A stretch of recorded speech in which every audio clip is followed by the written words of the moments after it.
हर घर में कोई न कोई बेरोजगार है, और जिनके यहाँ किसी की सरकारी नौकरी, आप देखेंगे कि पिछले 10-12 साल 15 साल में, या थोड़ा और भी पीछे चले जाएं, तो यहाँ पर सरकारी नौकरियों की संख्या वाले घरों की कमी होती जा रही है। बहुत सारे ऐसे घर हैं जहाँ पर किसी के पास सरकारी नौकरी है।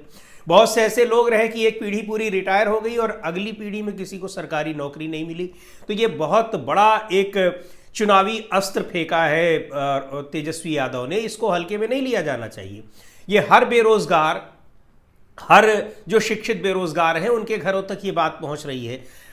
तो इन चीज़ों, अब यहाँ बीजेपी में किस तरीके से प्रतियोगी परीक्षार्थी मार खाए हैं, उनको दौड़ा दौड़ा के मारा गया है पूरे ये, और परीक्षा पेपर लीक हो रहे हैं, ये सारी चीज़ें अपनी जगह हैं।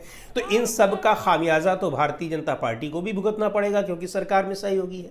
और अब तो पिछले साल 1.5 साल से ये आरोप ही लग रहे हैं कि बीजेपी ही पूरी सरकार चला रही है, नीतीश कुमार तो केवल एक मोहरा भर बन गए हैं। हालांकि वो कितना मोहरा है या नहीं है ये अलग बात है, लेकिन ये बातें पब्लिक डोमेन में है, लोगों को ये पता है। भारतीय जनता पार्टी दरअसल अपने पुराने एजेंडे पर, उसका जो सबसे प्रिय एजेंडा और सबसे वो मानती है कि सबसे सफल उसका जो एजेंडा है, उस पर पूरी तरीके से अब निर्भर हो गई है। गृह मंत्री अमित शाह जब ये बात कहते हैं कि घुसपैठिए यहां पर बढ़ गए हैं, पिछले 11 साल में अपनी सरकार की नाकामी भी बता रहे हैं, लेकिन उनको पता है कि इस नाकामी में वो तत्व छिपा हुआ है, वो बात छिपी हुई है जो भारतीय जनता पार्टी को वोट दिला देगी। आप कॉन्फिडेंस देखिए कि 11 साल बाद भी उनको इस बात पर भरोसा है कि वो हिंदू मुसलमान करके वोट ले लेंगे, और ले रहे हैं जगह जगह पर, तभी उनको ये भरोसा है।